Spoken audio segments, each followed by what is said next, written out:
Армысыздар ағайын, есен аман бармысыздар. Мінекей шулдақ шадырман бауырларыңыз өздеріңізбен ой бөліседі. Мынау отбасы құндылығы деген нәрсе. Отбасы құндылығы деген білесіздер, бұл қазақ әу бастан отбасы құндылығын жоғары қойған халықпыз.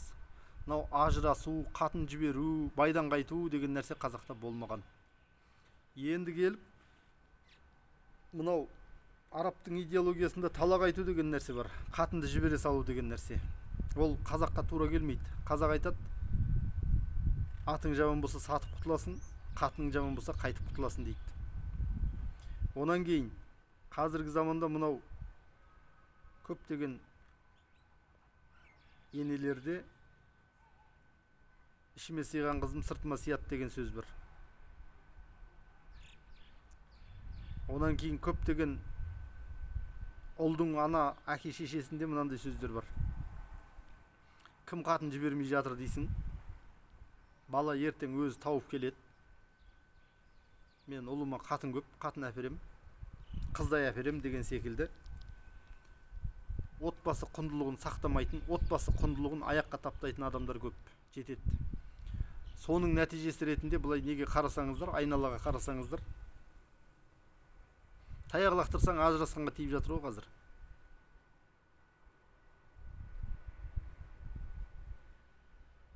Біздің бауырларымыз біраз ойлайды, мұсылман діні келсе ажырасу азаят жоғалады деп. Жоқ. Мұхаммед пайғамбардың өзі екі қатын жіберген ғой. Екі қатын талақ қылған, соның біреуі Зайнап бин Жахш, өзінің жиен қызы. Бұл ажырасу тоқтату тек қазақта ғана бар. Яғни ажырасу деген болмайды. Егер ер мен әйел ажырасатындай жағдай болатын болса, сондай екеуі қатты сөзге келіп бірдеңе болатын болса, оны не істейді? Татуластырып жібереді. Әулет болып, ел болып татуластырып жібереді. Өйткені олар ажырасатын болса, ертең олардың арасындағы бала шағаға зиян болады. Олардың арасындағы ұл мен қыздың өмірі не болады? Қазір біздің мемлекетімізде ажырасуға әбден жағдай жасап қойды. Бір жағдайы нашар отбасы бала шағасымен барып мемлекеттің тегін үйінде тұруға болмайды. Мемлекеттің тегін үйінде тұру үшін алдымен олар ажырасу керек. Ана қатыны мен жалғыз басты анамын деп арыз жазу керек. Сосын мемлекет оны басынан сипап, арқасынан қағып, жарайсың ана тентек байдан ажырағаның жақсы бопты дейді да. Сөйтеді да оған үй береді. Айналайын-ау, тегін үй беріп отқаннан кейін мына жерде кез келген қатынның ойы бұзылады.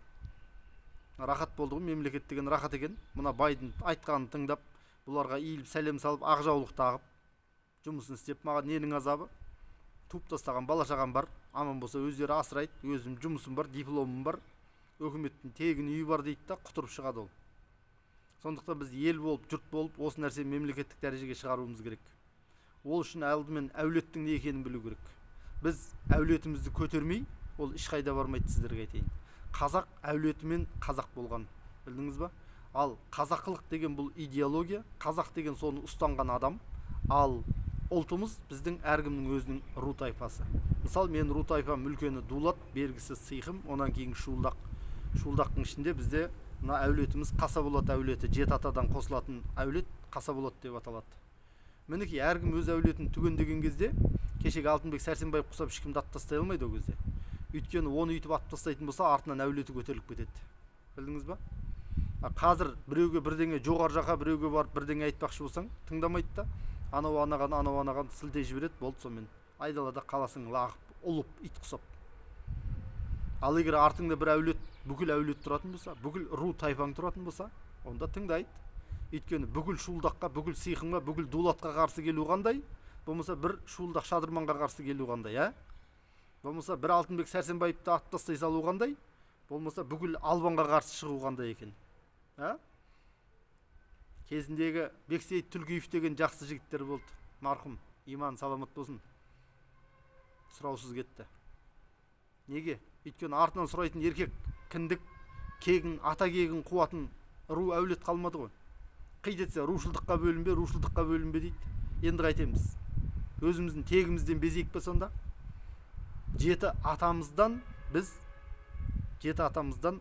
осы қазақылықта ру тайпа болып, кезінде осы қазақ елін аман сақтап келгенбіз. Біз ешқашанда бір-бірімізбен рулық негізде төбелеспегенбіз. қазақ пен қазақ төбелескен, екі төре ерігіп, екі қазақты бір-біріне айдап салған кезде төбелескен. Ол төрелердің билік үшін, өзінің жеке басының амбициясы үшін басқарып отырған елін, сол ру тайпасын басқа ру тайпаға дүрдараз қылып қойған жағдайлар болған. Тарихи кітаптың бәрін оқыңыздар, оның ішінде тұр оның бәрі. Ал жалпы біз қазір мына отбасылық бала тәрбиесінде отбасыға негізделген, отбасыны күшейтетін тәрбиені қолға алуымыз керек. Қазір біздің мынау тәңіршіліміз деген азаматтардың арасында Жапония, басқа дамыған елдер деп айтады. Бірақ сол дамыған елдеріңіздің өзінде бала туу деген төмендеп кеткен. Оларда былай да, мысалы үшін біз қыздарымызды оқытайық, ойбай шоқтайық дейміз ғой, а сіздерге мынаны айтайын, мынау әйел баласы оқыған шоқыған сайын бала тууды қояды. Өйткені оның айлығы жетеді, оның жағдайы жетеді, оның әлеуметтік жағдайы, астында машина, басында баспана. Ол қайдағы бір байдың зіркілдеген не қылады? Зіркілдемесең бала қайтып болады, мысалы үшін. Мен мысалы 6 бала шағам бар, бәріне қарап отырмасаң, қарамасаң қатын кетеді, бақпасаң мал кетеді деген қазақ. Сондықтан бізге қазір мәйменке болып, анау ойбай Европа дамып кеткен, ойбай Америка дамып кеткен дегенді қою керек. Бірінші қазақылығымызды орнына келтіру керек. Қазақылық орнына келу үшін әуелі еркек адам өзінің отбасына еге болу керек. Кәдімгідей айтқанда. Қазақ айтады ғой, атың жаман болса сатып құтыласың, қатының жаман болса қайтып құтыласың дейді. Міне, қатында алдың ба, ол мынау христиандар бізден алған өмір бойы бір қатынға адал боламыз дейді олар. Шын мәнінде қазақтың бұрынғы серті бойынша қатынды жібермейтін болған сол әулеттен. Келін боп түсті ма, қыз күйінде алды, келін боп түсті. Болды, сол әулетте жеңгесінің бір саны байынікі, бір саны қайнынікі деп, бай өліп қалса қайныға тиетін болған. Оны сіздер ойлауларыңыз мүмкін, мынау шуылдақ шадырман белден төмен әңгімені айтып жатыр деп. Ал енді белден төмен жолмен көбейетін жол болса айтсаңыздаршы. Көзбен, мұрынмен, ауызбен, шашпен көбейетін болса көбейік те солай. Бір тал шашымызды жұлып алып, адам қылып өсіріп па, қалай қылып шығара берейік та. Бұл елдіктің әңгімесіне келгенде белден төмен деген әңгіме болмайды, естеріңізде болсын. Бұл тоқал алу да, әмеңгерлік те, бұл таза қазақылық деп білем мен. Және сол үшін тәңірші деген азаматтар мені исламист дей қойсын, кім десе о десін, тіпті мына каналдан жазылмай-ақ кетіп қалса да ризамын. Мен қазақтың қазақылығы үшін отбасы, әулет, өсу, өну, ол таза қазақылық деп білем. Және де қатындардың көңілі үшін ойбай оны айтпай-ақ қояйық, ойбай оны үйтпей-ақ қояйық. Мәселе мен сендер мен сияқты болыңдар деп кеткен сөз емес. Менің айтқаным 1000% дұрыс деген сөз емес. Менің айтқаным мен және менің отбасым үшін дұрыс. Ал сіздерге тура келе ма, келмей ма, қалай деп өздеріңіз білесіздер. Бірақ менің ойымда қазақылықта ер азамат деген ол отбасының ұйытқысы болуы керек, бір. Екіншіден, ажырасу деген нәрсе болмау керек. Үйленіп жатқан ұл мен тұрмысқа шығып жатқан қыздың құлағына алтын сырға деп жақсылап тұрып, ескертіп, шегелеп, тағандап тастау керек, оны тағалап. Онан кейін, мынау қазір көп мына тәңіршіміз деп жүр, басқа да жеті атасына бағыштап Құран оқытады. Жеті атамның әруағын тіктеймін дейді. Қалай тіктейсің деймін ғой? Сөйтсем соның атын атасаң әруақ тіктеледі дейді. Жоқ, жеті атаның атын айтумен әруақ тіктелмейді. Жеті атадан барып қосылатын ағайын туғанның бәрін түгендеп, солардың жағдайын сұрап, соның жетімі мен жесірі, кедейі мен кембағалын жағдайын сұрамайынша жеті атаның әруағы тіктелмейді. Әулет күшеймейінше ру күшеймейді. Ру күшеймейінше ел күшеймейді. Сіздер ойлап отырсыздар ма? Ру дегенді қоя саламыз да біз болды таза сол Америка сияқты ойдан қашқан, қырдан қашқан жаңағыдай. Оларда мүмкін олар. Өйткені олар ойдан қашқан, қырдан қашқан жан-жақтан жиналды ғой. Ал біз ондай емеспіз ғой. Біз осы жерде 10 мың, 20 мың жылдап тұрып жатқан халықпыз ғой біз. Біз неге ол нелер сияқты жаңаға олардың өмір салтын, олардың көзқарасын, олардың дүниетанымын алуымыз керек. Бізге мына арабтың да дүниетанымы керек жоқ. Бізге батыстың да, басқаның да керек жоқ. Бізге қазақылық деген нәрсе мына дүниемізге, ана дүниемізге бәріне жетеді. Қазақылық, қазақ болу керек болды. Құдай үшін таласудың қажеті жоқ. Құдай өзінікін алады. Құдай адвокатқа мұқтаж емес. Ол біреу Тәңірге сенем дейді. Тәңірге сенбе, ол Тәңір одан кем қалмайды. Сен маған сенімсің дегеннен Тәңірдің рахаттанып, жаңағыдай қышыған жері қанып қалмайды. Ол Тәңір деген ол тылсым. Ол тылсымды білем деген адам өтірікші.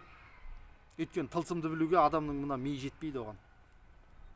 Тек ғана түп санамен бір шетін сезінесің, соңғы әрекет жасайсың. Ал енді отбасы құндылығына тағы да оралатын болсақ, қазіргі таңда біз мынау қазақылықтың түп тамыры, түп діңгегі бұл отбасы құндылығы екенін, осы нәрсені көптеп таратуымыз керек. Осы уақытқа дейін біреу ажырасып кетті, біреу қатын жіберді, біреудің баласы жан жақта жүр.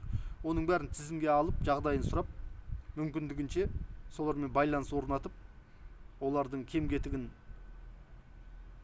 жауып қарап отыруымыз керек. Міне осыдан басталады тірлік. Міне осыдан қазақ елінің көгеруі басталады.